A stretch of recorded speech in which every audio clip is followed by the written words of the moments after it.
Wow, we're live. We're live, and you've started. In typical fashion, as soon as I got up here and started going live, guess who decided to need so much attention? He's being very, aggressive with needing attention. So, hi, welcome to my stream. I've had quite a day, y'all. I don't know. I've just been felt physically beat. Hi, Seth. Welcome to the chat. I don't know. This idea just came to me. Let's talk about it. And I noticed quite a few people that I know who are all, lesbian, gay, or bi. We'll just say that. I don't know about anyone else, but I've noticed it with several individuals who all would fall under those categories, expressing real fatigue with Pride Month and just being kind of over it at this point. And I think, for myself as well, I'm over it too. And there's probably a lot of reasons for that. Maybe I've been over it for the past few years. And I think a lot of it just has to do with the way that, for one, corporate America has really just steamrolled it. And everywhere you look in the month of June, it's rainbow capitalism. Every company is changing their logos on social media. Businesses have whatever pride flag flying. And of course it used to be the rainbow, and now it's whatever hideous damn thing they have. I know the last time I was on here, we talked about the inclusive progressive pride flag or inclusive progress pride flag. I've been seeing that in businesses quite a bit recently, that one with the rainbow with the trans stripe, and then the yellow with the purple circle in it, that thing. God, it's hideous. And it's everywhere. I went to Sephora this weekend and they had them all over the shop. But I got what I went in for. It didn't stop me. However, it was kind of like when I saw that as I was checking out, I shouldn't say it wasn't all over the shop. They had them in some areas, but when I went to check out, they were they had a banner of them. And I was like, oof. I've also heard of them in other businesses, and I haven't been out too much, this month, just in general. But, that seems to be the new flag I'm seeing everywhere, and it's weird and alienating. And I don't know if maybe it's about getting older too, that things just aren't as fun as they used to be. I don't know if it's a case of the corporations just kind of taking pride over for themselves and making it this meaningless event. I don't know. I mean, I think it's a lot of things. Obviously,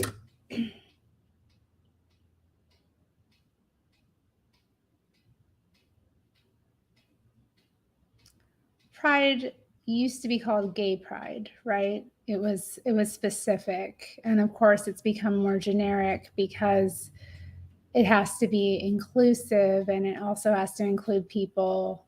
I guess, also what constitutes the community has been expanded to include pretty much anyone who wants to be in it, as long as they can figure out, a letter that they can put themselves under, whether it's actually relevant to their life or not. I think that's another part of the fatigue. It's just the past few years, we've just had to endure an ever expanding acronym for the quote unquote community, which of course the community, formerly known as LGBT, was never a community anyway. It's always been like that's another aspect of it too. I mean, let's be honest. That's, not a cohesive identifier of personhood in any significant way or identity, because the identities that occur under that acronym are so different from one another. And, apart from a political agenda that requires them to be lumped together, they just aren't naturally. Lesbians are very different than gay men. They have very different values. Bisexuals are in their own category, transgender or a transsexual in another category. Then we get into the other acronyms now, which I don't even want to get into, but I think it's caused a lot of fatigue, not only in people generally, but specifically in people that maybe formerly had some kind of attachment to the concept. Maybe, 10 years ago would have been very on board or excited about Pride. It's just not anything to be excited about anymore, it seems. And of course, there's also the underlying political differences that have, I think, caused a lot of people to feel alienated from it as well. So I don't know. There's just a lot to get into with this conversation. And I know it's a big one that I opened up here today, but I think it's been very interesting to witness so many people I know who, may have participated in this event, this month of celebration, in the years prior, feeling so totally done with it and tired of it. And I don't know if it's just that it's been shoved in our throats so much, these generic messages as well. I remember, obviously, I work for a corporation and they do a little bit of it during this month, but it isn't in my face like it was with the last corporation I worked for. It would be very intense during the month, and obviously there would be different flags everywhere and on our clothing, and just ways of being expected to participate. So it was kind of nice getting out of that, but I think it's always been kind of this cynical way that companies just kind of promote themselves and make money by pandering to, people's liberalism, for one. That's it. That's all it is. Straight people can feel comfortable like they're good people if they go into this business and they're, supporting their LGBT employees in some respect and community, and they're celebrating Pride along with it. It makes everyone feel good. And then obviously, gay people can go into these establishments, or LGBT people can go into these establishments and feel good about spending their money, right? But obviously, if that were the only people that were being catered to in this circumstance, it wouldn't be enough to generate. So obviously, it's about more than that. It's about selling kind of a political ideology in many ways, or we are aligned with this liberalism piece. So obviously, I think it's pretty cynical, because at the end of the day, a business's purpose is to create profit for its shareholders. at least a corporation anyway. So it's kind of exhausting dealing with it. And then, so we have the corporate aspect of it, and then we have the underlying political strife issues within the community. Obviously, there's been a lot of backlash, and it's getting more intense, especially in this country, in the USA. There's been a lot of different states that have been kind of,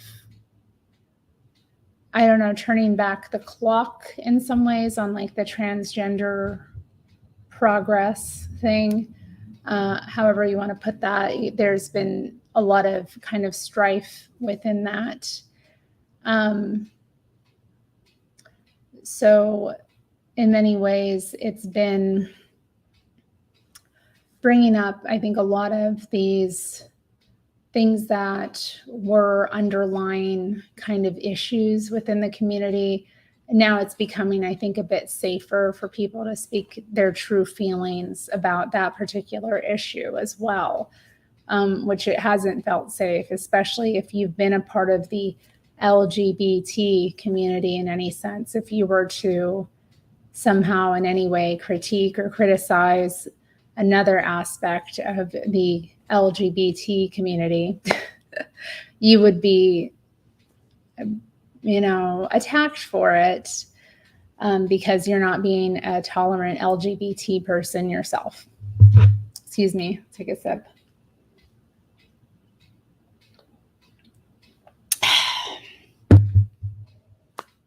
So for all of those reasons, I think there's a bit of fatigue. There's been a lack of pride, actually. I think a lot of people are feeling to a lack of pride, or maybe a sense that pride itself is a hollow concept. And I feel like that's where I'm at as well. I know I came forward a while back here on the channel talking about the fact that I have, in many ways, returned to having a Christian faith, and that has been changing me in many regards and making me kind of more critical about things that I know, how funny for me, actually, because I've always been a critical thinker, but now I'm becoming more critical about things that perhaps I had felt differently about in the past. But particularly pride was something that I had struggled with. It was a sin that I had really let go unchecked in my life. And it wrought devastation in my life. So the term itself at this point for me is kind of frightening, just to encounter, to come to grips with, to think about. It's not something that I want to be embracing for myself personally, pride itself. I don't mean this specifically as what is considered Pride Month. I just mean this sin of pride, which is so destructive. All sin is destructive ultimately, and we have to understand that there's reasons why these things are laid out for us, and they don't come out of nowhere, What pride does to people is it makes them blind, it makes them foolish, it makes them arrogant, and it makes them take very bad steps in life. So the sin of pride itself is something that I am, for me, just the word is challenging for me, because obviously you can be proud of something. You could be proud of yourself for doing something. You could be proud of someone that you love for doing something or achieving something. You could be proud of something you've created. but ultimately, like, to consistently be in that state of pride, it's so damaging to an individual. And, the proudest people I have met in my life were people who, again, they were destroying themselves by their pride. They did not let themselves either speak the truth or see the truth because it was damaging to their pride, even though they knew what the truth was. I'm thinking specifically of one individual just came to mind, who I knew, who was in a very bad situation and who publicly put on a very pompous, arrogant, prideful act, all the while was living in completely different circumstances and definitely had priorities completely out of whack. And I think that's another thing about pride. It leads people astray and gets them to not have good priorities in life because they just have to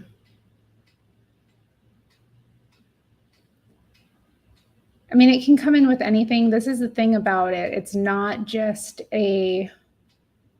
if it manifests in one way. It can manifest in so many ways, but specifically what I've seen is that people, because of their pride, will prioritize keeping that pride and underneath pride is shame. We want to talk about that. The thing about pride is the more it builds, the more we puff ourselves up. There's usually this underlying shame that isn't being addressed. And the more proud a person is, the more prideful they are. Generally, the shadow side of that is the opposite, is also too growing within them. So what I have seen is that people will often use pride as a deflection for the shame that they don't want to face, to deal with, or to have come out into the open, because to actually have the truth out in the open would be completely devastating to their brand, their identity, and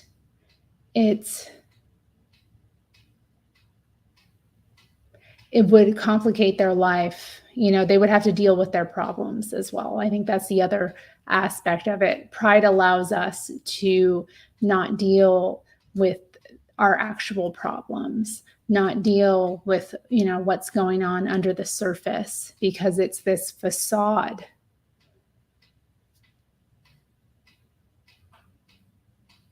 I need to take a moment because I'm talking about heavy stuff here, and I know there's people watching, so please leave a comment about your opinions about this stuff, because I am bringing up very heavy topics, and I know sometimes I can go down a lot of avenues when I speak about these subjects, but I always am like, it is for me too, it's a lot for me to go through when I bring these subjects up, because it's like, okay, I'm talking about all this heavy, political, social contagion and dynamics. And then I'm also bringing up like this aspect of, humanity's sinful nature generally, and how it actually tears us apart. That's the thing about any sin. It's not just pride, but specifically the fact that we as a culture, and all the institutions of the culture, all of these different government spaces and bodies, flying the pride flag, lighting up in rainbow colors, and all kind of coming forward and saying, we celebrate pride. It's kind of, is this the right language? Where is this these words have meaning, And if we aren't careful about the words that we're using, they can go unchecked, and they can actually have a real devastating impact on us as well. So I suppose my concern here is that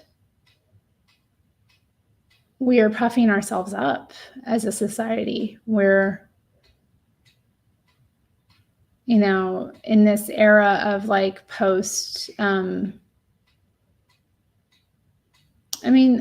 they say that, gay rights have been won because of the marriage issue. I don't know if that was ever really it. I always felt like that was kind of like,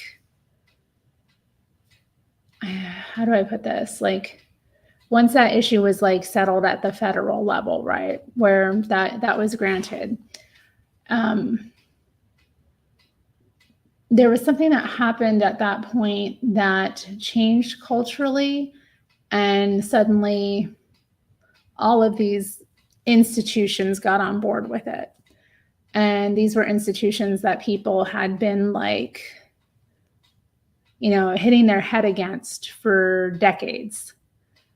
And there's something that happens when that like pivot moment, that tilt happens, where we go in a different direction. It's where things get co-opted,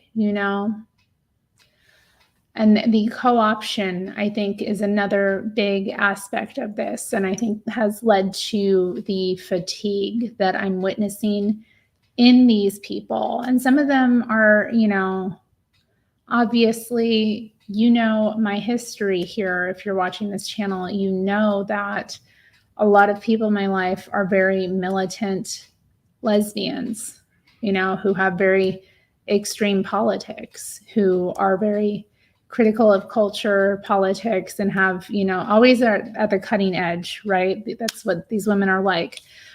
And so to witness them and their fatigue, and to see a lot of it is about the co-option of and thus the kind of like muzzling, I think, of their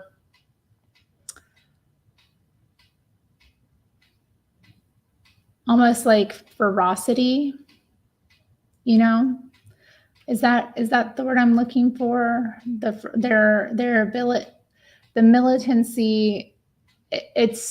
It was, in some ways it was, in some ways it kind of, once that issue kind of was settled, I think a lot of people not only changed their tune, which we saw, obviously there was a big tune change, and like a lot of politicians, since it's the thing, and it's, all these people who had previously been so against it had changed their tune.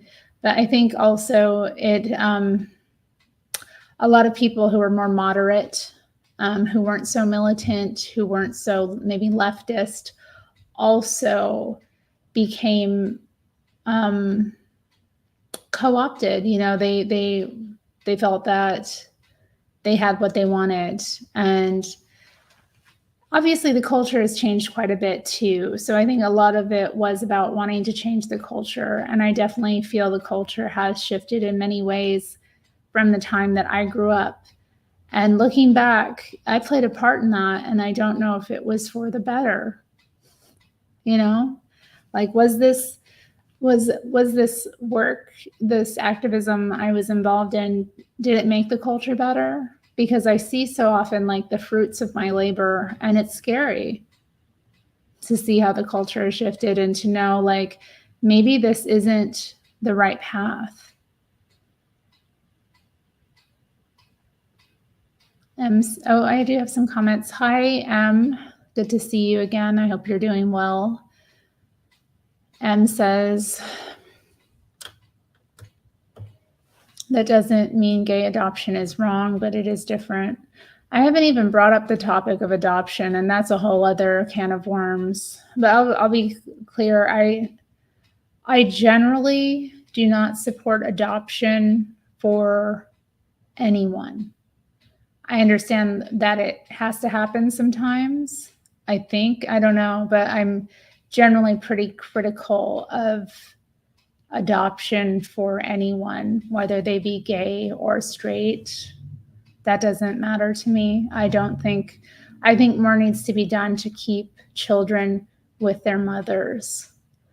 And or their biological families. And I think that a lot of resources are poured into adoption, which is exploitative in many ways, and in many ways is baby stealing. So, I mean, I'm very critical of adoption. I don't feel like it's what's best for mothers or children most of the time. I just think the world would be a better place if children were able to stay with, the people that they're biologically related to. And I think more could be done to make it so that happens.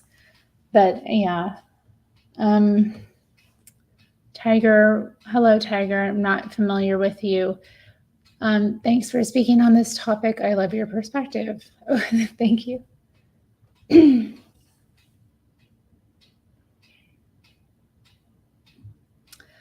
Most criticisms that conservatives make of gay culture are correct. Drug use, yes. Promiscuity, yes. Vapidity, yes. As you said, waving pride around is not a balm to the shame. Some shame is justified. I mean, I will agree with you about this. This is what I've seen to be true a lot of the times. And obviously this does not reflect every gay male couple.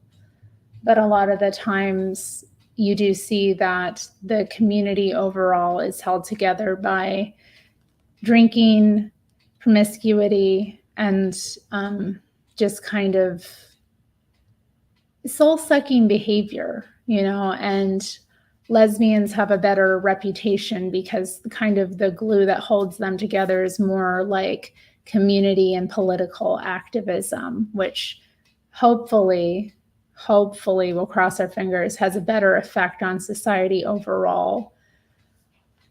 And obviously that isn't the case with every lesbian couple, but in terms of like the general community, this is the case. A lot of, I've seen so many gay men like hit their 40s and just, feel so empty. And it's because they have been kind of sucked dry. I mean, promiscuity isn't good for anyone, okay? Like hookup culture isn't good for anyone, regardless of who you're doing it with. That act is being intimate with someone is very special. It's very sacred, and in this culture, it isn't treated that way. And obviously in gay male culture, there's just so much infidelity and just strife. And it's difficult to watch because, a lot of the times these men are very dear. And I don't know, there is, because of that, I'm glad that you brought that up. I mean, that is a big aspect of underlying shame.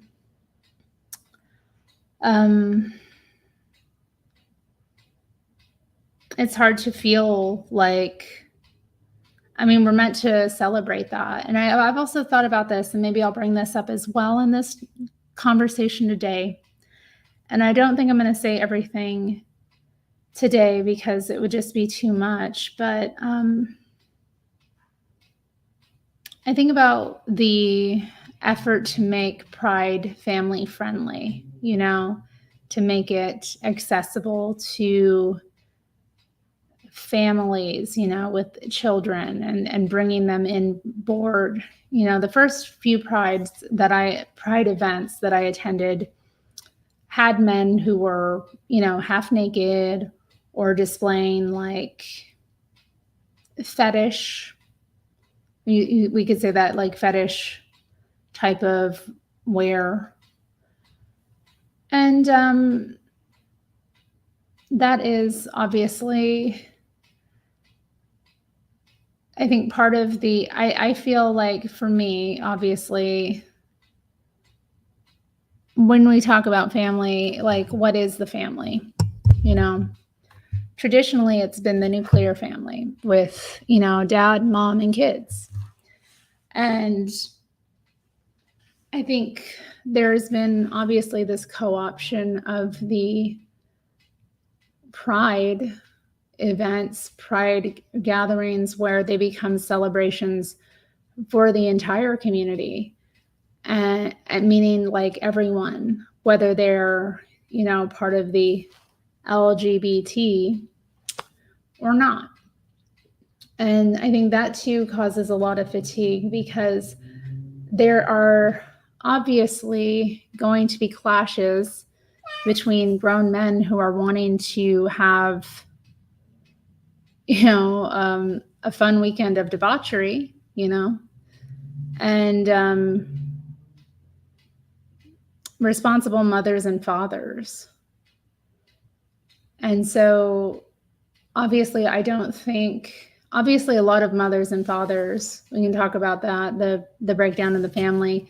A lot of it just has to do with like them not having any sense about what's appropriate for children, or really a sense of what the gay community is like as well. They've watched some TV shows, maybe they have that really nice gay coworker who they support, and they don't really see how far the rabbit hole goes with the gay community.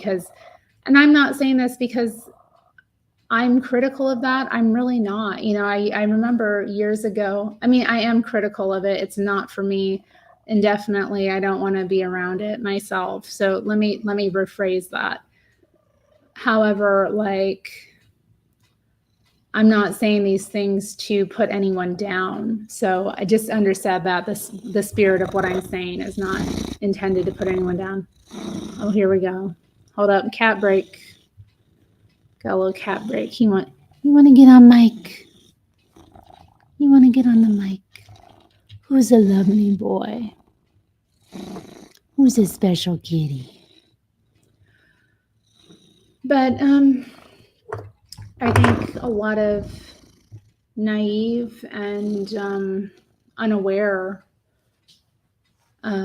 people, liberal heterosexuals, or liberal straight families, really have kind of butted themselves into something that isn't really for them. And that's caused a kind of a culture clash. And so I remember years ago where there were all these discussions about whether kink should be allowed at Pride. And I kind of, being a radical feminist, whatever the hell that means at the time, I didn't agree with a lot of women in my community about that, because I felt like, well, this is what the gay community is like. This is what gay men are like, and this is their event. Why the hell should they clean up their act to make everything appropriate for people who can't handle the truth? I mean, that's what it is essentially to me. You can't handle the fact that this is what's going on. You can't handle the fact that this is what people are like. How accepting are you really? Not that I expect, women are radical feminist women are always going to be, very upset with male sexual behavior, because, men are the abusers of the world in their perspective, and their sexual proclivities unchecked is like the worst thing that could ever happen in that mind frame. But that being said, obviously I took a different approach to that, just because I felt like this desire to make everything family friendly and family oriented was, not the intention. And obviously I do believe that there should be spaces for adults to be adult in. And also, I just don't know what the hell a bunch of women are doing commenting on male, it's very strange to me the way that women will involve themselves in kind of this thing that doesn't involve them. Obviously, I don't want any men in my life who I know and care about and love to engage in these behaviors. But do I have any control over whether they do or not? No, I don't. And also, the reality needs to be seen for what it is. So if you take your kid to Pride, um, expect to explain some things to them. Like, you know what I mean? I just don't, whether it should be this family, or that's another thing. I mean, that's just another co-option of mainstream society embracing this. So it's like, this is about everyone. Let's all get in on the fun. Let's all celebrate Pride. Again, a deadly sin. So I was going somewhere else with that. And I'm just trying to recalibrate what my next point was. Because again, this is a very heavy topic and I'm going down a lot of different paths with it. So I don't want to get too lost because there are so many different things to talk about with this subject.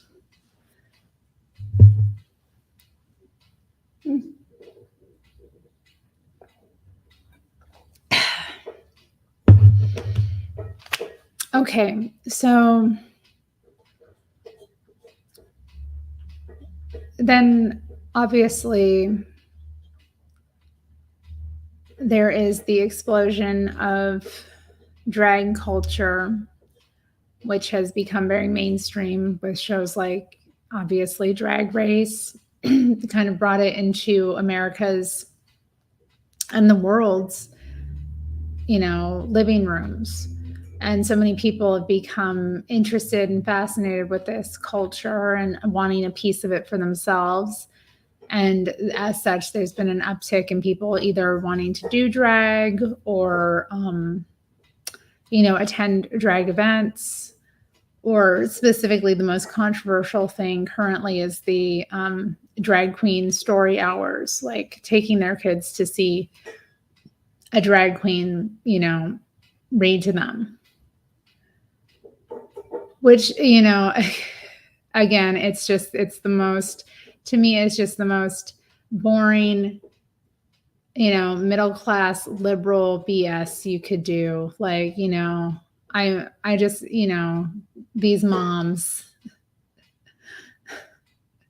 trying to give their kids some culture, that's just how I see it. It's honestly, it's just so I have to roll my eyes about it because it's just so silly that is, but it's a thing, that these parents are doing. And you know what, actually, I think I touched on this before, but like my friends and I were out some weeks back and we were just walking about downtown and, well, obviously I can't walk, but I was, scooting about. We were downtown going about and we heard this music and it was coming from like the town square. So obviously we went towards it and there was a drag performance going on.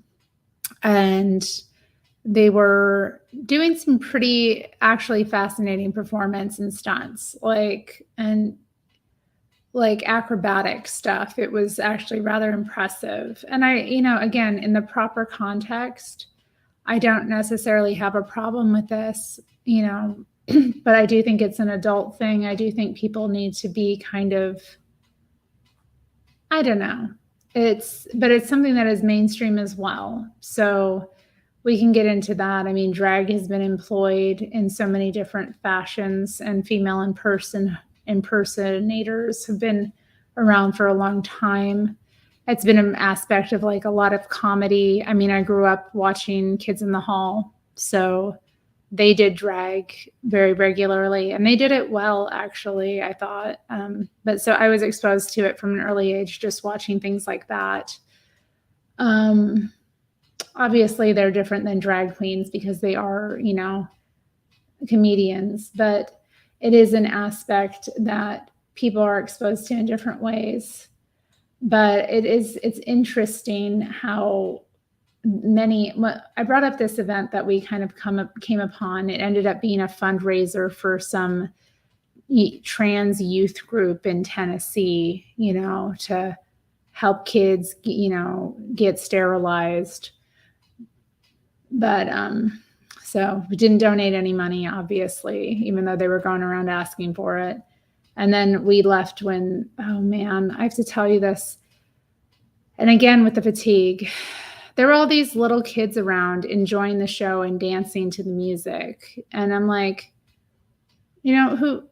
I'm sure some of the families, because it's Portland, are gay families.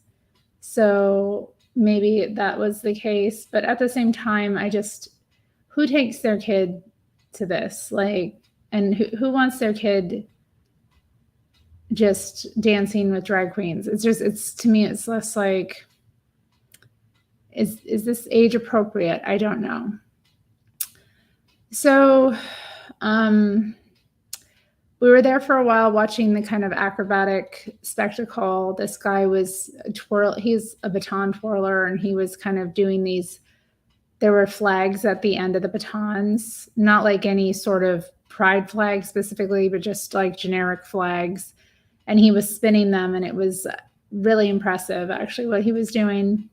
But after his performance, this young woman came up and gave a testimonial about how she became a trans man.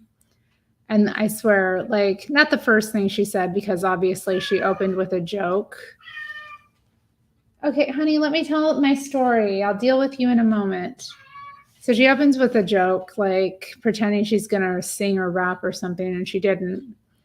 And then, she introduces herself and says, so this is my name. I'm a trans man. And everybody started clapping, y'all. Obviously I didn't clap because I knew what was coming. But the fact that all this individual had to do was say, I'm a trans man, and to get that applause. I think about that with so much of this, the way that this social contagion and cult operates, especially with young people. It makes people feel special for no reason at all. It gives people validation who wouldn't have it otherwise. And of course, she gets into her story basically saying how she at first realized she was a lesbian and then figured out, oh no, I'm really a boy or a man. Which, that was just, we left at that point because we were just like, ugh, of course this is happening. And of course it's the same story you've heard a million times before. I'm not really a woman because I don't like being called those terms. I don't want to be that. So, or I don't like, girly things and just, that nonsense. So, I think that's, too, part of the pride aspect. People get an inflated sense of pride because they are applauded and given praise and accolade for basically just identifying as something that they're not. And it's kind of wild to me. And I kind of put that connection together now, just sitting here thinking about it, how that relates back to pride. That is a very faulty, that's very dangerous, and it's very faulty for an individual to get sucked into that. I mean, for this particular individual, or for any individual that is experiencing that. I mean, think about this in a fragile child's mind. They're no doubt growing up in a household that is sexist, and the way that their temperament as a person is too masculine or too feminine for their family's taste. and they, deal with a lot of shame about that.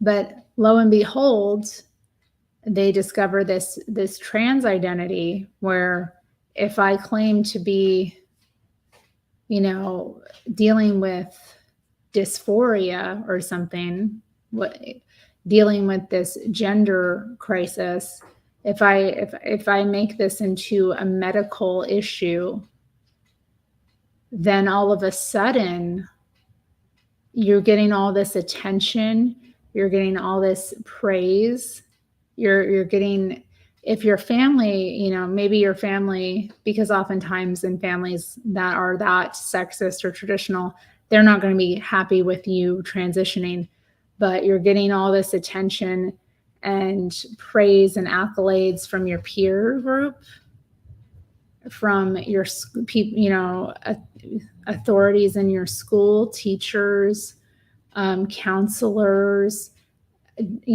doctors enjoy dealing with you. All these important people are giving you attention and, listening to you. I mean, not really, not in a loving way, not in a caring way, not in a way that actually like helps you, but in a way that's, again, getting built up, getting a false sense of self built up, pride.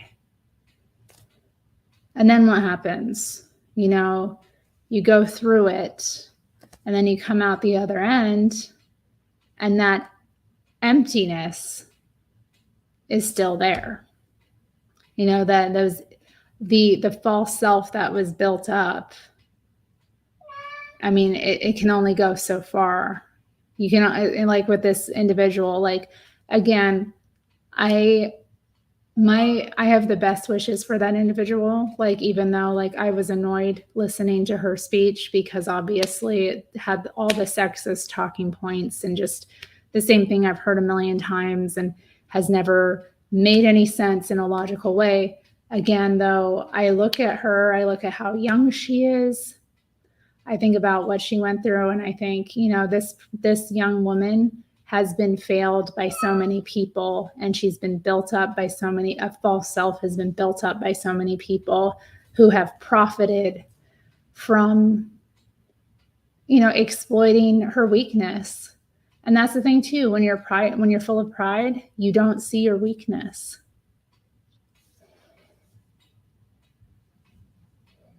Kiara, hello, Kiara. What is your take on those who choose to transition due to actual dysphoria? I don't know how to answer that because I don't know how to measure what is actual versus what isn't, because it's a temporal feeling. So how do we judge that? I can't judge another person's feelings because I can't feel another person's feelings. So to me, I don't feel any transition is a good idea or legitimate. That is my take on the subject of transition. For whatever reason a person claims to be transitioning, it doesn't matter to me, because to me it's never a good idea. It's always a bad idea. It's always something that's not good for the individual. So, and that, I guess that would be my take, but I don't feel that like there's some category of person whose transness is more real than another person's. Another question. Are you aware of UK Patriots detransition? And hello, Roger that. Sorry, I'm trying to say people's names more. I'm trying to get better about that. I am not aware of who UK Patriot is. Okay. So no, I am not familiar with their UK Patriot. I'm not familiar with their transition or detransition or anything about them. Who is that? I don't know. Any other questions, y'all? Because I think I've kind of said a lot about pride here, but and I think I have touched on a lot of aspects of this. Maybe not all, but like The thing about so specifically the sinful nature of pride, like with this last example I gave of the young woman who was giving a testimonial at this event that I stumbled upon, you know, it's not just something that destroys one person necessarily. Like it has effects on like there's a ripple effect, like with any kind of destructive, sinful behavior. Pride, like I mentioned someone I was thinking about who I knew years ago, who I was pretty close to, who again had a lot of pride publicly, but it was under masking a great deal of shame in the background. Like that person left a trail of destruction everywhere they went. Everywhere they went, every person they touched ended up damaged because of it. You know, it doesn't just impact you. Obviously, this is something that really impacts you as an individual very badly. But you also have to think about what are the reverberating effects. Like, how does the fact that you're in this also impacting the people that you interact with? I mean, let's take this example of, like, again, I don't want to pick on the trans aspect of this too much, but you know, I've had to deal with people who have transitioned, who, you know, they're getting built up in all these other places. And these are people that I've been close to, that I've known personally. And, you know, obviously my words of warning, my words of caution, my words of like bewilderment mean nothing, because they're getting built up all of these other places. And again, it's a false thing that's getting built up. And you can only do so much as an individual to counteract that. Because who the hell are you, right? You think you know everything. You don't really care about me. These people who don't know me at all care more about me than you do. It's, you know, I think a lot of families are going through this with their kids, actually. A lot of people who, you know, have been specifically, again, with this issue and the way that it seems to be this social contagion with children. I just see it so often, like these families, your parents, you know, their parents, their siblings, if they're cautious at all, if they're not on board, if they're not like building and affirming this false self, they become the enemy. And then like only the people who validate this newly constructed false self matter. It's like a switch goes off and you're cut out. And you have this new family, which is like the quote unquote LGBT community. And it's a facade. It's not real, because as we stated before, and we've talked about, like, there's not really any congruence between all those identities. There's not some glue holding them all together apart from like a political necessity. I don't think it's a necessity, but you know what I mean? Like there's a liberal kind of political necessity to group all of these people together so that they can be used as a, you know, what's the word I'm looking for? Demographic to cater to. Sorry, Kiera, I know you posted a minute ago, but I wanted to get that out. So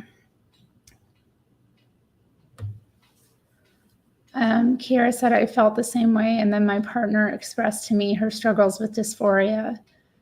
She doesn't identify or feel like a man or non-binary. I want to support, since I want her to be comfortable with herself. I mean, I don't know what to suggest. It's good that she doesn't feel like a man or non-binary, and that hopefully she deals with it's, again, there's a lot of maybe, again, shame, because a lot of that dysphoria can be down to shame about being female. And a lot of women, regardless of their, lifestyle, orientation, background, deal with actual shame about their bodies. And it can be really difficult, to deal with. But, my concern would just be for you to not make it your problem too much, because I think, this happens a lot in relationships between women. And I definitely dealt with it in relationships I had with women in the past that, for whatever reason, they maybe didn't, want to be touched certain ways, or it can have an effect on you emotionally as a woman to be dealing with that, because their rejection of themselves will inevitably have an effect on you. So just try to,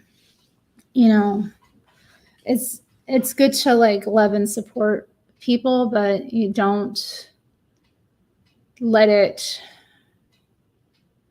again, become your mission or something. I think a lot of times women think that, we're going to heal our partner with love. And some people are just, when people are not accepting themselves and people aren't loving themselves as they are, they really, if they're not able to fill their own cup, okay? And like somebody who's not able to fill their own cup with love is going to be a bottomless pit. So, I mean, I'm not saying this about your girlfriend specifically, that I'm sure there's other ways that she's good, but just be mindful that you could get sucked into something with that. That's just my warning, where you're giving more than you're getting, just because, again, it's that self-love piece. If somebody can't love themselves fully and embrace themselves fully,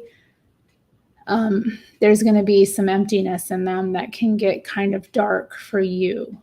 So again, just don't try to make it your problem, and be aware, of my warnings. I would say just know that I'm coming from some experience myself with that. I've dealt with it with a couple women in my life personally, and it has a real effect on you as a woman to deal with, because, loving a woman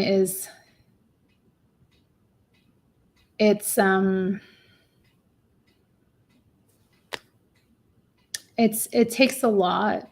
We have to confront our own dislike of ourselves. We have to confront a lot of things, and it's just, a lot of the times, a lot of women are dealing with different issues, unfortunately, that they don't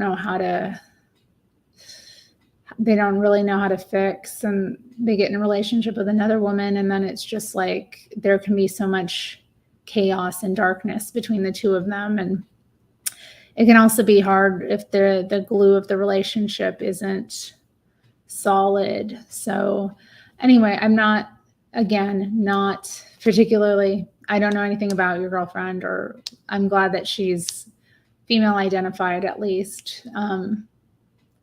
But again, it's like, I don't understand dysphoria personally, because, I mean, what does that mean? I mean, we have to really break it down. What the hell does that mean? Your body is not your body? You don't like your body? What does it mean?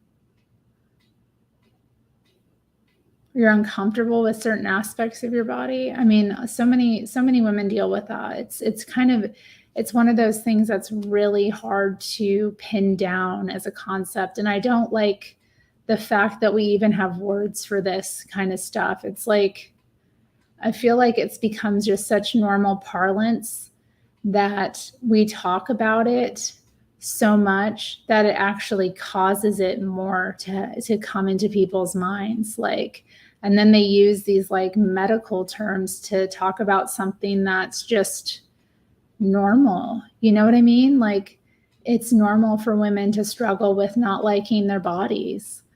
When we go through puberty and become women, it's kind of a scary thing. You know, our bodies hurt, our breasts developing hurt. I remember when my breasts were coming in, how painful it was sometimes. I remember bumping into something and just like the pain that shot through me from my chest was unreal. You know, getting a period and dealing with like the smell and the mess and the awkwardness and, you know, developing hips. And I developed before other girls did. You know, I developed a womanly body while other, you know, women were, you know, still, you know, girlish. And it was just, I felt so like awkward and horrible. So like, it's kind of, it's one of those things, is like, is this a medical thing, or is this a, you know, is this a mental health thing, or is this just something that women deal with, and that we like, eventually you just have to get over it and be like, this is my body. It's all I got. You know, there are many like it, but this one is mine.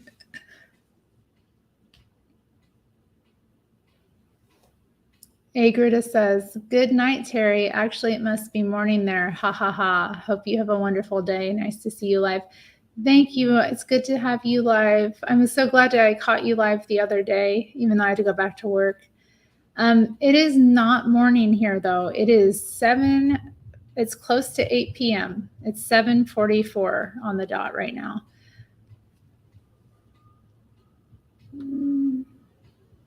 I won't post your message to Kiara, but Revolution, Not Reform, where the speaker talked about the difference between radical and liberal politics, and that opened my eyes.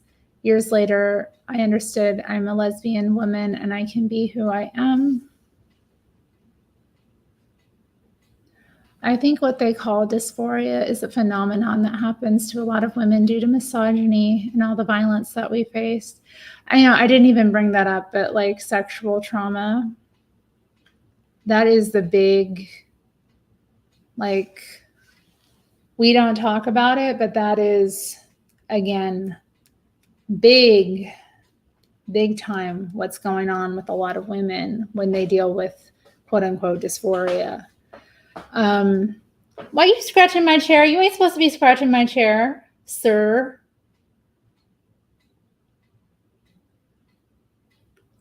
And it's a medical name to something that could be really named. Yeah. I have a west facing window, so that's the sun's, you know, in the process of going down, but I'm very far north, actually, Agruta. So the further north you go, the longer the sun stays out in the summer. It's nice. And where I grew up in Alaska, I mean, the sun would be out until like way past my bedtime. I would go to bed at 10. People would still be out walking around in the sun.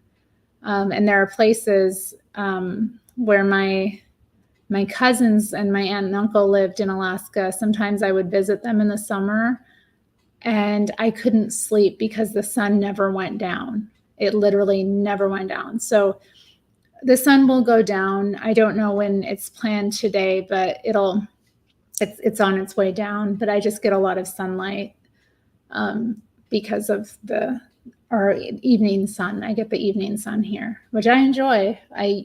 My last place I got morning sun, and it doesn't last very long.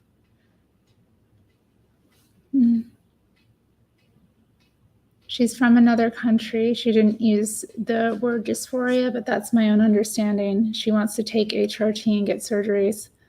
Honey. Okay.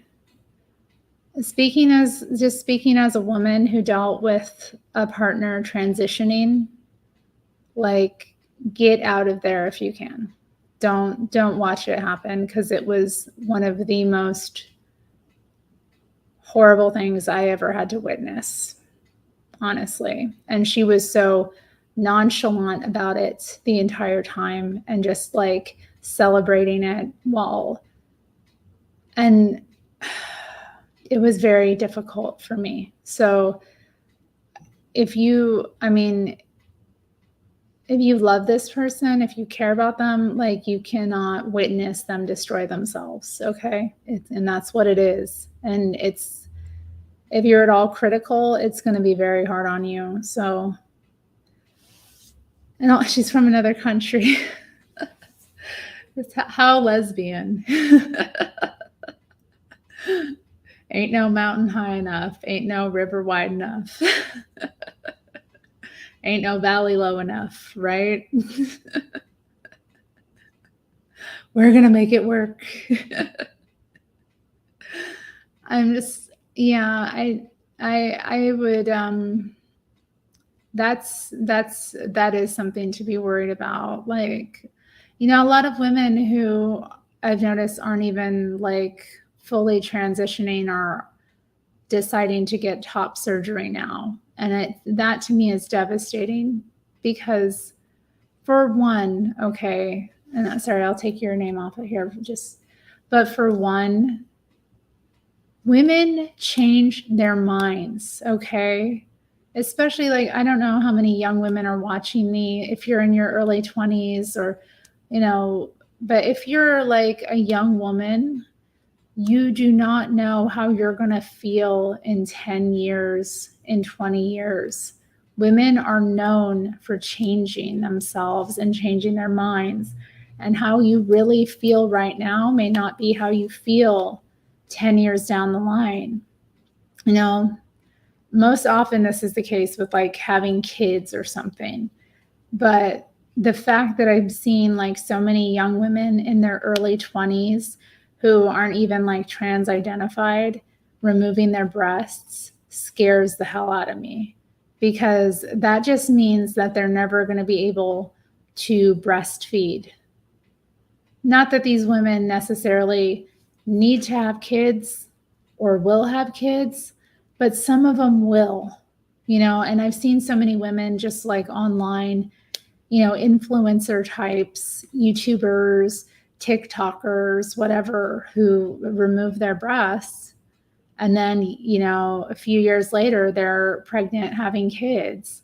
And so they have this baby. They don't have the ability to bond with it via breastfeeding or to give the child their nutritious human milk from their actual breasts.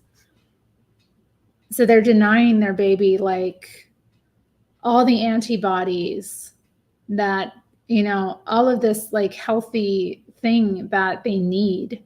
Their infant is just put on formula, which so many of them have allergies to, and like the things, the formulas, they're okay, they'll do when the real thing's not available, but it's not ideal. And it's sad to me to see women and these are your breasts. Like, I don't know about y'all, but I love mine. My girls.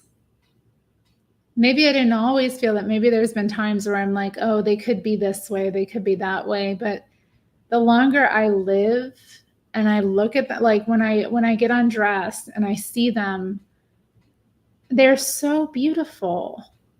Like, just the fact that women have these beautiful things, that this is part of what makes us special. That this is part of what makes us unique. This is the way we are designed by the Creator, by nature. We have this incredible physique that is magical and life-giving. These things feed humanity. You know what I mean? And obviously, not every breast will, suckle a newborn, but they still are beautiful regardless. And it's just, to me, to see women opting just to like get a couple of scars on their chest and be flat chested just because everybody else is doing it. Because that's what a lot of it is. A lot of it is, oh, my girlfriend's got it done and I don't like them, I don't like dealing with them. It's like, how are you going to feel in 10 years? Like, don't you know you might grow to love your body? God, and whatever happened to like people just like learning to accept themselves? We're not given perfect forms, obviously, but how can you reject yourself in such a way? To me, it's shocking, and we're meant to go along with it and affirm it and be okay with it. And there's something about it that just, I remember the first time I was at a Pride event, I was volunteering actually, and I saw this very young woman running around without a top on, and she had the top surgery scars. And my reaction, like, obviously I don't think it showed on my face. I didn't have like I didn't say anything, but what I felt inside was bad. What I felt inside was like, that's wrong. What I felt inside was that I'd seen something that was wrong. And maybe it's, there's certain circumstances where a breast might need to be removed or both may need to be removed, but God, like, why would you take them off if you didn't have to? And it comes down to many things, but to me, it's just, if you have these beautiful life-giving breasts, it's going to pain you to see someone you love opt to just take them off willy-nilly. It's a big thing. It's not minor. It's treated like it's a minor surgery. It's treated like it's just another tick on a box, and it's not. Sorry, I'm going off, y'all. And I'm getting very expressive here and speaking a lot of things that I really feel. So I hope YouTube accepts that, because it's, this is how I really feel. It's upsetting to me.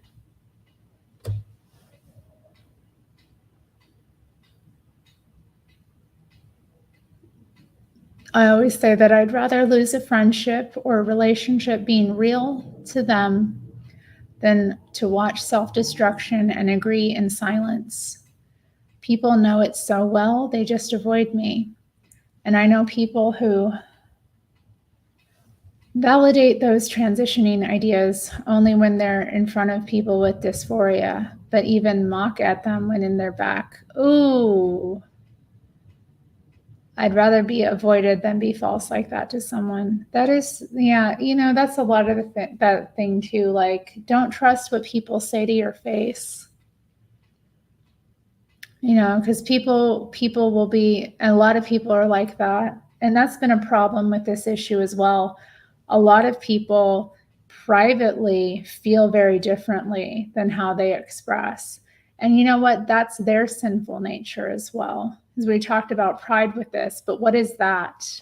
That's bearing false witness. It's this guy. That's a much greater sin than telling somebody how you really feel, isn't it? Because of course people won't like you when you express how you really feel about this issue. A lot of people will misunderstand you, or they'll understand, they just think that you are wrong because you're not on board with it. That we have to accept that as well. Like, a lot of times, I think when I first kind of started thinking about these issues years ago, I just, I felt so like I was being misunderstood but the reality is people just don't agree. There are people out here who think this is good and righteous, and anyone who stands against it is wrong, or says anything against it is wrong and evil. But I mean, we'll see. We will see, won't we? Time will reveal what the truth was. But it's good to know that, at the very least, you speak your truth to whatever extent you can. Pardon me, another water break.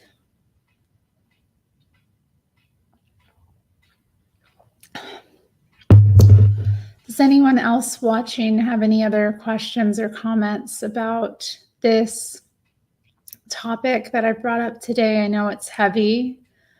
I'm just thinking if I have anything else to share really about the pride coming before the fall. I mean, it's in the book of Proverbs. I don't remember the exact verse at this time, but it's very true.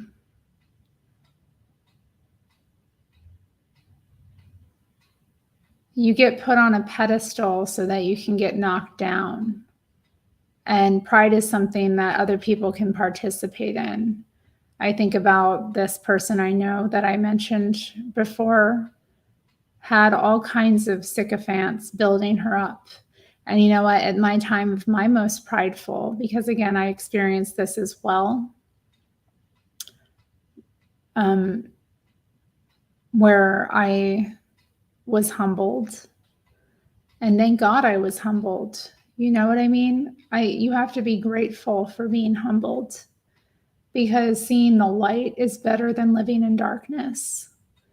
And actually dealing with your stuff, dealing with your shame, dealing with the things you don't want to deal with because you want to have this prideful, arrogant, false self, this persona that you hide behind. Being humbled is sometimes the greatest gift you can get. Agruda has another comment, so let's look at it.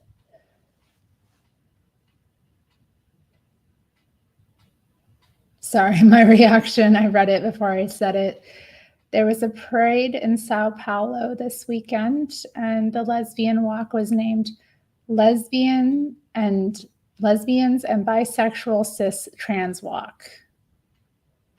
Yeah, I don't know what's going on with that either. What kind of walk was this? Who was walking? Anybody? What does that mean? So I know what lesbians are. I know what bisexuals are. Okay, so, that's weird. I mean, yeah, and you got to think about that too, like with so much of this, I mean, how a lot of the fatigue is about stuff like that. I mean, it's inclusive to the point of pointlessness. All that language. Wouldn't it be more impactful if just like, one group were walking, specifically lesbians? Because, how many of those bisexual women participating are in a heterosexual relationship?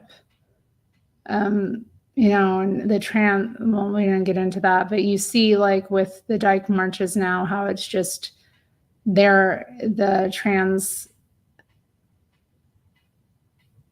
seems to dominate. It has nothing to do with like the original intention of the walk. I think this is a reason why a lot of people have fatigue, because it's just like you can't do anything really without including everyone. And again, these are communities that don't really belong together at the end of the day.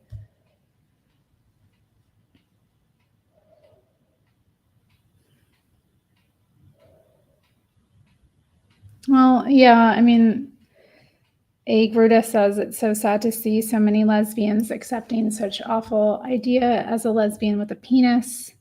This is extremely violent to us and so dishonoring to our history. I mean, you know how I feel about this. That doesn't exist. That is an absurdity, and it's offensive to all women, quite frankly. It's offensive to any woman, period. But yeah, it is. It also is specifically. It's kind of the whole point is, again, though, this is, again, no one is allowed to have an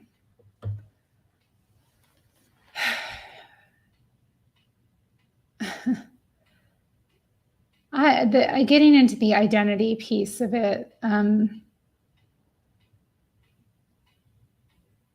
Identity is based on, this is an identity that is based around behavior, which would be homosexual behavior between two females, right? That would be the lesbian identity. And I don't want to reduce it to sexual behavior. Allow me to correct myself. It is about love, romance, partnership, sexual behavior between females of the species, right? That is the history. That is what it is, or what it has been based on. And so there seems to be no place for any solid definition of that to exist anymore.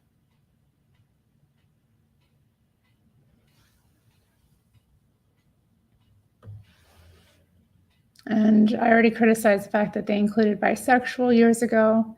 Nothing against bisexual women at all, but why can't lesbians can't have our space to talk about our struggles? I mean, I think the thing is the lesbians, specifically, I think with lesbians have been kind of on the forefront of this assault for decades. I mean, they've been chipping away at it for decades. As soon as the lesbian community got its wings, it seemed like they were coming for it. And I think specifically it's because, again, the ideas about the transgression of spaces. So, excuse me. So specifically, because lesbians hold a very tight line, and because, again, I talked about my definition of it, obviously that definition there is no definition anymore, just like there's no definition of what a woman is anymore. It's whoever wants to identify as this, right? People who are not completely taken in by postmodernism have a problem with that because they believe that there is some objective reality that we're living in. So with this particular issue, I think lesbians, because also I think too, I talked about at the beginning here, lesbians are kind of like the glue that holds that community together. Specifically is the political militancy, community, and activism, and if you're able to disrupt that, you're able to co-opt the community a lot easier. So if it's for everyone, then that militancy starts to erode. The political activism starts to erode. The mindset starts to erode. It begins with including bisexual women, right? So women who mostly, in my experience, and not all bisexual women are involved with men, but the majority of them partner with men or end up partnering with men. There's many reasons for that, but it's the case. So women who identify that way usually end up partnering with a man. So if you include them, then you have a lot of women who have that, they have a different out when women are in a relationship with a man, that relationship is going to function a lot differently than a bisexual, or I'm sorry, than a lesbian relationship, because the glue that holds them together is different. So yeah, you just see the erosion of the community with that. I mean, honestly, I talk about this, like, ultimately, pride specifically has been co-opted in some, gay pride specifically has been co-opted in so many ways. This is one of them, the inclusivity thing.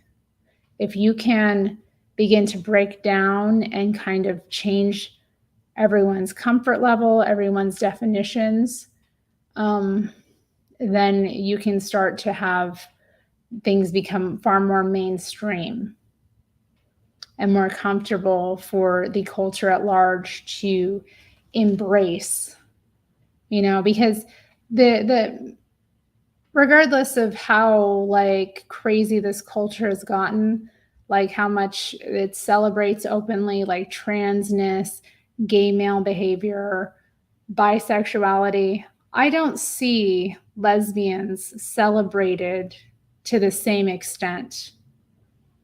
I mean, in some cases, yes, you do see, but they're little one-offs, and it's like usually like a woman leaves her husband for another woman kind of stories that are like, isn't this wonderful?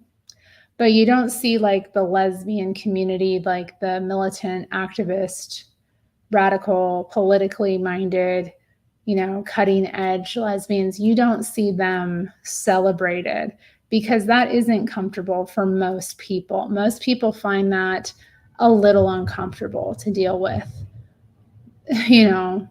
Those highly intellectual, critical lesbians, a lot, mainstream society cannot assimilate that as well. So if you just break down their community to where they have to deal with like bisexual, queer, trans, specifically males, in their spaces, in their quote unquote community, they lose their total political power. They lose their political weight. They're not able to have the same impact. And then people become more comfortable with it as a concept. It doesn't have the same kind of gratingness and irritation on the patriarchal society overall when that community is, infiltrated, co-opted, and disrupted. It becomes a lot more comfortable for people to accept a same-sex relationship or have lesbians around if they feel like they're not so politicized. That was a long-winded kind of comment, but I think that's part of what's going on there with this, the way that it's been kind of broken down and co-opted. I mean, everyone has been co-opted, but specifically lesbians have always, as far as the LGBT, lesbians have always been the more politically critical minded activist arm. And that's been the case, throughout LGBT history. So if you want to have, like, again, this community of people defanged, you want to target the most militant aspects of that community. If you're able to disrupt them, then you can co-opt everyone, because everyone, like, nobody else is going to have the same ability or power to have the same effect, because we know what gay men are like. They're hedonistic by and large, and the glue that holds them together is very tenuous. Bisexuals, half of them don't even have over half of them, I would say, don't even have a leg in the fight. And then the trans community, I don't even want to go there. But, you know, I wouldn't trust them to organize anything. Okay? I wouldn't. But lesbians, they know how to organize. You know, they're women who have the ability to organize and do things. You know, and a lot of them, because of the way they live their lives, the lifestyle has a lot of benefits in terms of being able to be politically active. So again, I think this is all about co-opting. If you can go after the most militant, you can get everyone, because nobody else is as powerful as lesbians. I'll just put that out there.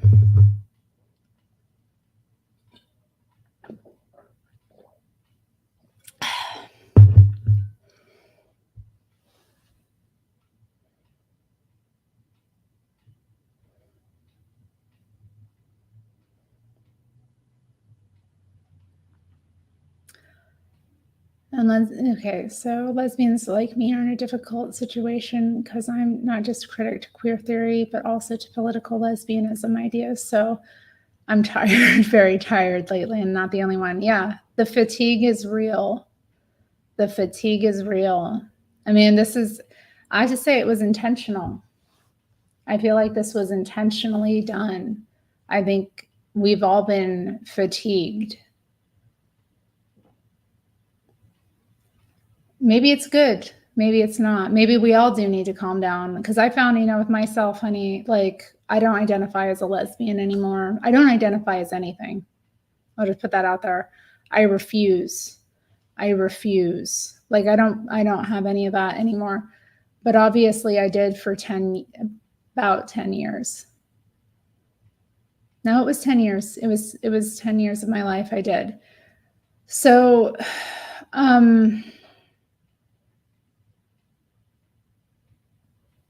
with that, I found myself by the end of it so tired, so worn out. Like I was so worn out. I didn't have it in me anymore. Like I couldn't stay critical. Obviously I have a naturally very critical mind, but I found I became so you cough, now I cough. It became so difficult to maintain that level of awareness all the time. And like you constantly feel embattled. Pardon me, I'm gonna have another sip of water.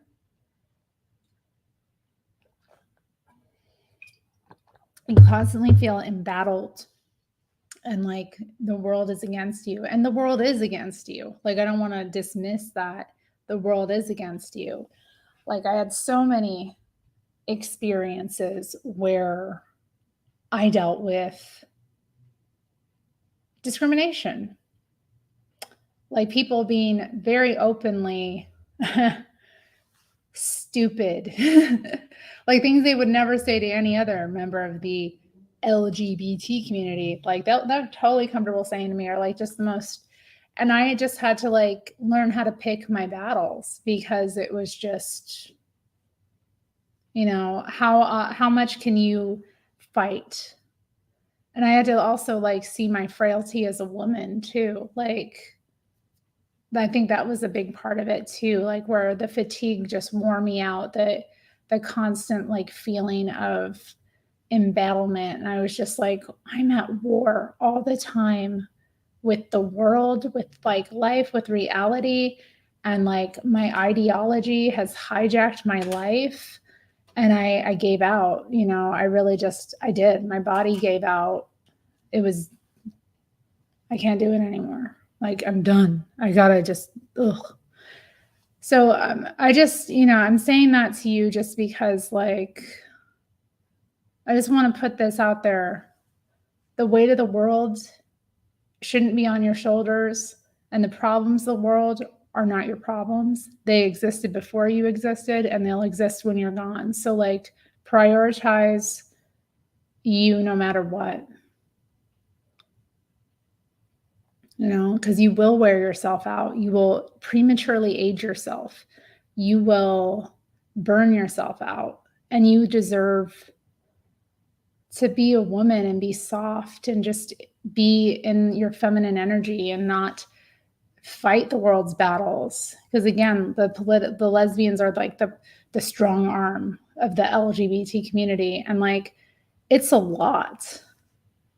Like, let these other people, like lesbians need to let everybody else just fall away. I feel like, which is why I was such a big proponent of like that get the L out thing, because what the hell what are lesbians even doing with these people? Like, you know what I mean? Like, what are they doing? They should, you know, they could be, you know, with all of this power that they have because of their unique position in the world, they could just be doing so much better things.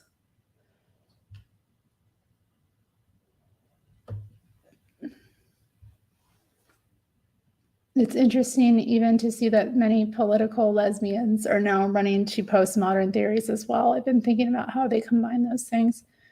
I mean, I don't know. I was a political lesbian when I identified as a lesbian. I mean, I was convinced by the work of like Sheila Jeffreys. So specifically, I mean, that woman did something to me, y'all. I don't know. And I will say she's still like she is fine. I don't know. There's something about her. Like she's got that like there's something about her. And she's so smart. She's so astute and she's so convincing. And like a lot of them were, I was convinced. I thought, you know, this is it. And then but you know, I still agree with those beliefs though to a large degree, because I don't believe that sexual identity is this innate trait. Or at least I don't think it should be. I don't think it should be an identity even. Maybe that's where I'm at now with it. Like it's about behavior, it's about lifestyle.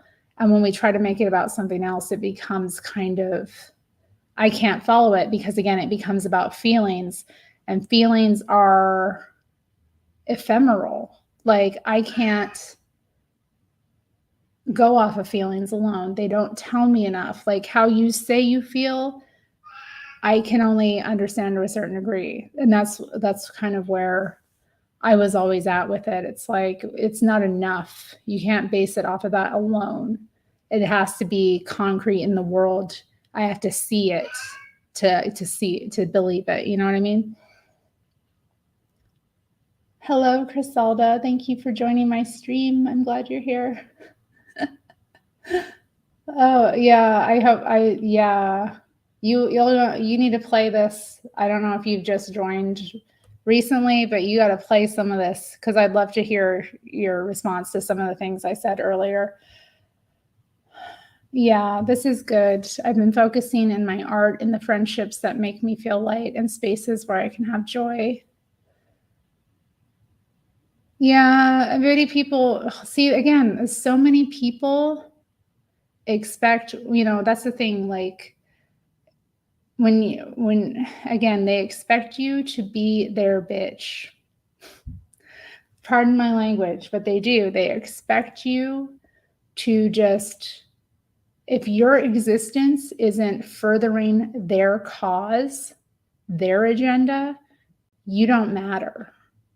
So you learn who your friends are, which is why I'm so glad that things fell apart for me the way they did, and I had such like a brutal fall, because again, it made me see the people that really value me, not who I am or what I do for you, but me, Terry, the person here. Like I'm a person and you're a person, and that person matters more than any of this other crap.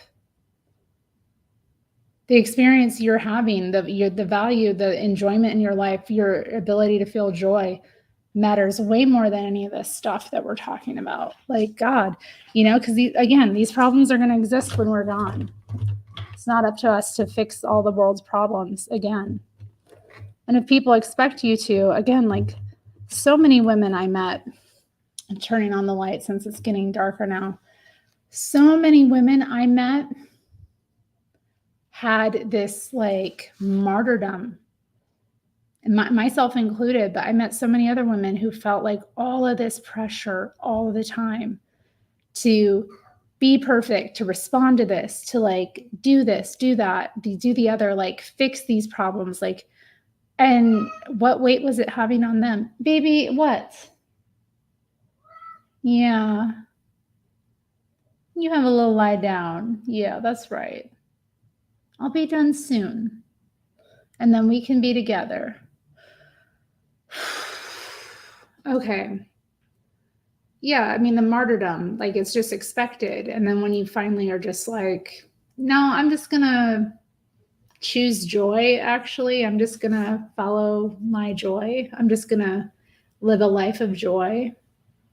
You know, I'm not going to worry about things that are bigger than me, that have nothing to do with me. I'm going to stay in my lane.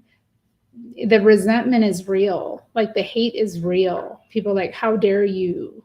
How dare you live for you? You're supposed to live for others. No, that's not how it is.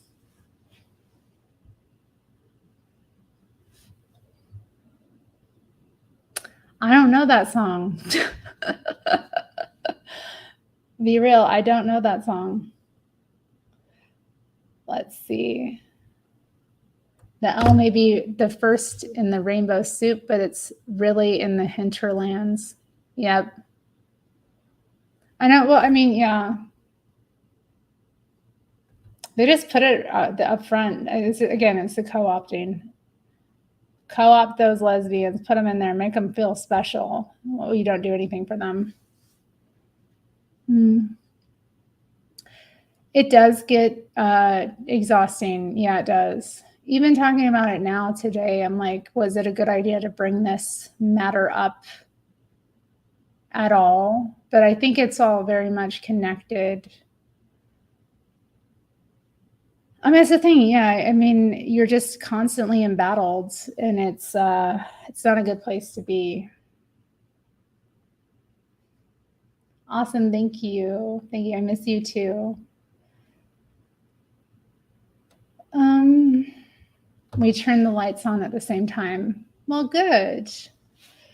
So, okay, let me wrap up here because my kitty is, he's having a mood. He is being dramatic, and I definitely want to honor his feelings at this time. I have been on here for an hour and 43 minutes. Dang, I did that. I've been talking that long. How do y'all put up with me? I don't get it. Does anyone have any questions for me or comments before I head out this evening, or any closing remarks you want to make yourself for those who participated in the chat? I will stay on for a few more minutes.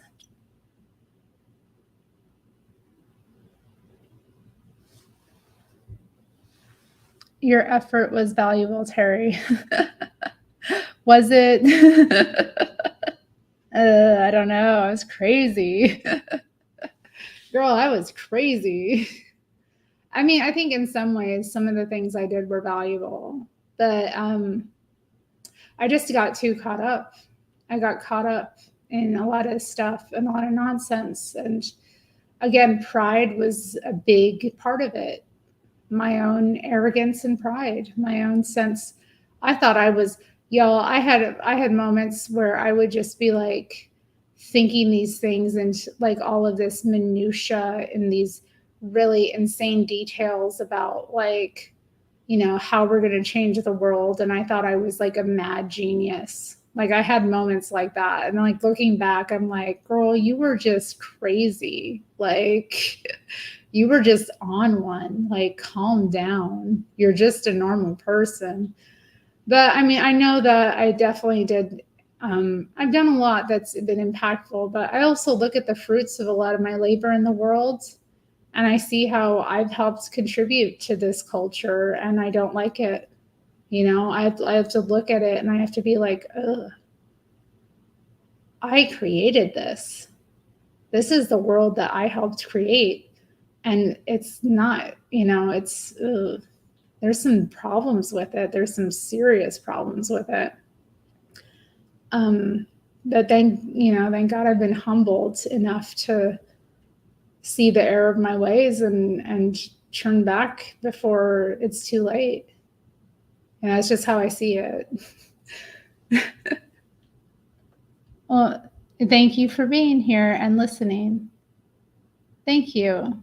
I mean, I think too, there's something powerful about people just speaking how they really feel. Like normal women, not just people, but women specifically.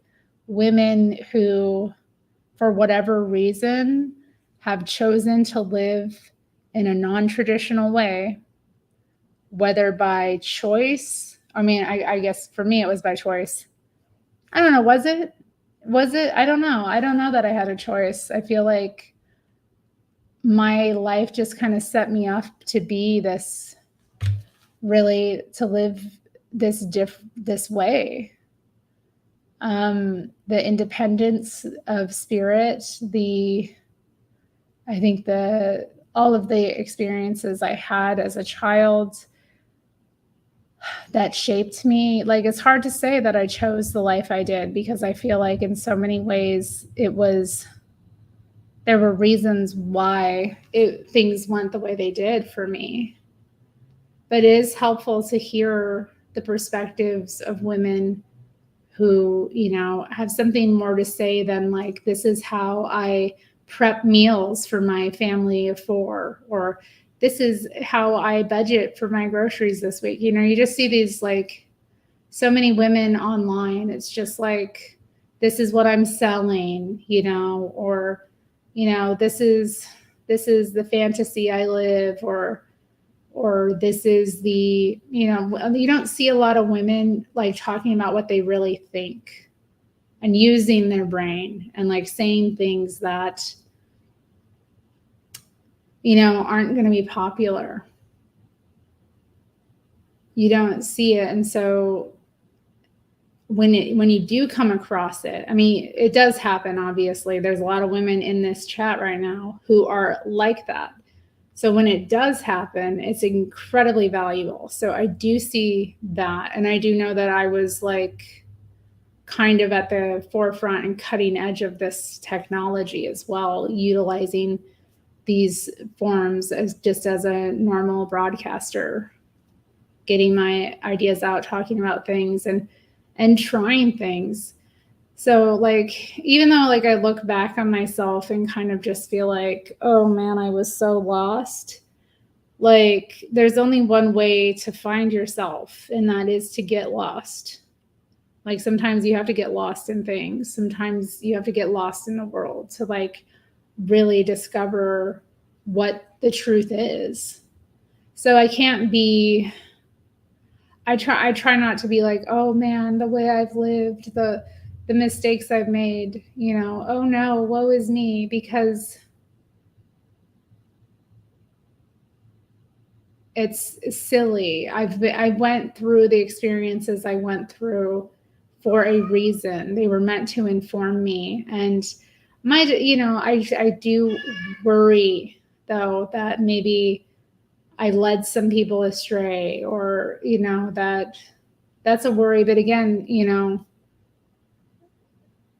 people ultimately are responsible for themselves, and I can't take too much responsibility. I mean, I'm just a girl on the internet with a webcam and a camera, like phone, sharing ideas. It's not that big of a deal at the end of the day. But, I put so much, pressure on myself to, do the right thing, or say the right thing. And it's just, it's so easy to, yeah, get caught up. So anyway, yeah, sorry, going on.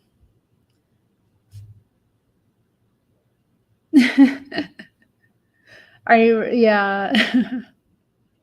Yeah, I know. I'd find like the most obscure, like radical, like lesbian takes. I'd like find it and I'd be like treasure and I'd be like dissecting it and I'd be like, yes, like everyone needs to do what I say and then the world will be a better place. And I'm like, no, the world's messed up and no, you're messed up too. But anyway, like I just, oh my goodness. So, right, that's true too. Yeah, I mean, if you're really seeking truth, you're never going to be lost forever. Ultimately, the truth is going to will out if that's what you're really seeking. And you have to like ask yourself, is that what I'm really seeking? Like, and if that is, eventually you're going to come to awareness and you're going to come to understanding, and the puzzle pieces will start to fit together that you've had in front of you. It's like, oh, you start to put it all together and it's like, was I lost or was I just meant to go on this like really weird journey to discover this? I'm coming, sir. Please do not yell at me. Okay. Now with that message and Nero's insistence that I get off and, interact with him, I will be signing off. But thank you all for being here. Thank you to those in the chat for continuing the conversation with me. And I appreciate your, just appreciate you being here, I appreciate you being here. Yeah. He wants a third can of wet food. And like, I've been trying to give him 2 a day. Like some days I'll give him 3, but I've been trying to wean him off of eating so much, but sometimes he just gets so insistent. And it's like, I think tonight, since I've been on, he doesn't like when I go on. So he's gonna, because I'm talking and he doesn't hear any other voices, he doesn't see any other people, it kind of irritates him. So anyway, I'm very grateful. Thank you. Yes, same to you. I'm sure it's much later where you are, but thank you all for being here, and I hope everyone has a good night, or wherever you are, morning, whenever you watch this, day. Take care.